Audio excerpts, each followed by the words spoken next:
إذا جاء نصر الله والفتح ورأيت الناس يدخلون في دين الله أفواجا فسبح بحمد ربك واستغفره إنه كان توابا.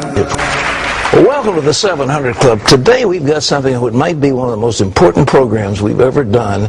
It's one that's kind of under the radar, but it's something that you probably will only hear on the 700 Club. So listen very carefully. Maybe get your friends to tune in because it's dynamite.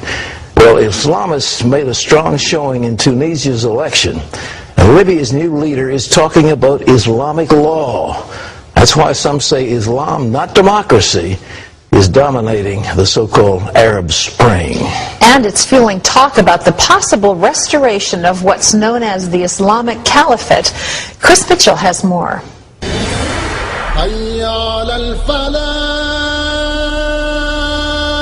When Muhammad died 14 centuries ago, the Muslim world needed someone to take the Prophet's place. The Caliphate was the leadership of Islam after the death of Muhammad, the Prophet of Islam.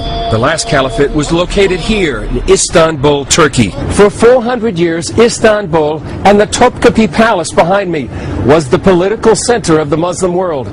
From here, the Turkish sultans ruled the Ottoman Empire as caliphs from 1517 until the empire fell after World War I. But in 1924, the Turkish leader Ataturk abolished the caliphate.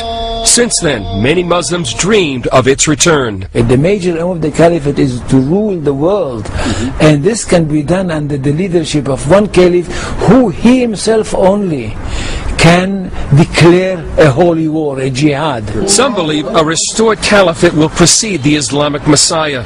While they may disagree on tactics, many modern Islamic groups share the goal of restoring the caliphate.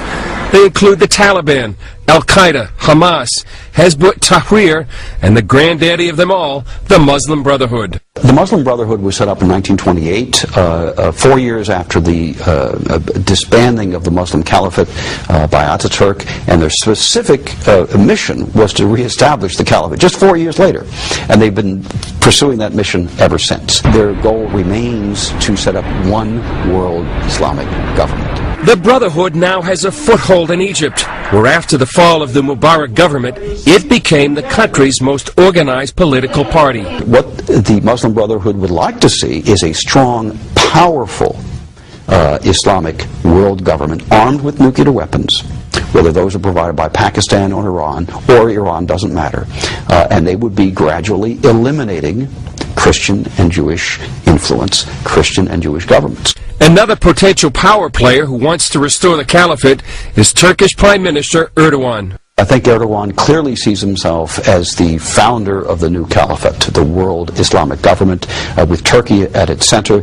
I think this is what's behind him offering to send the Turkish Navy, for example, to protect a, quote, peace flotilla that would come to Gaza. I'm sure that in his heart he's dreaming about the re-establishment of the caliphate. Yeah. He behaves like it. I mean, he can easily push this area into a great war. The threat of war and rise of Islam lead many to say the so-called Arab Spring is a misnomer. I wouldn't call it an Arab Spring. It's far from being an Arab Spring. It's the same kind of winter. Chris Mitchell, CBN News, Istanbul, Turkey. It's dynamite, and ladies and gentlemen, mark that as you read the news and you see the Obama administration saying there's nothing wrong with the Muslim Brotherhood, Hillary Clinton saying that the Muslim Brotherhood is modest, a moderate group. Nonsense. It has one goal, and that's to reestablish the caliphate, to reestablish Muslim domination around the world. Just watch it when you read your headlines. What happens in Tunisia? What happens in Egypt? What happens in Syria? What happens in Iran? What's going to be happening in Iraq as soon as we pull out? What happens in Pakistan? You read what Karzai said in Afghanistan. He said if it came down to a showdown between the United States and Pakistan, he would put Afghanistan on the side of Pakistan against the United States. Now, that's what we're facing. Okay, well, so much for the alarm.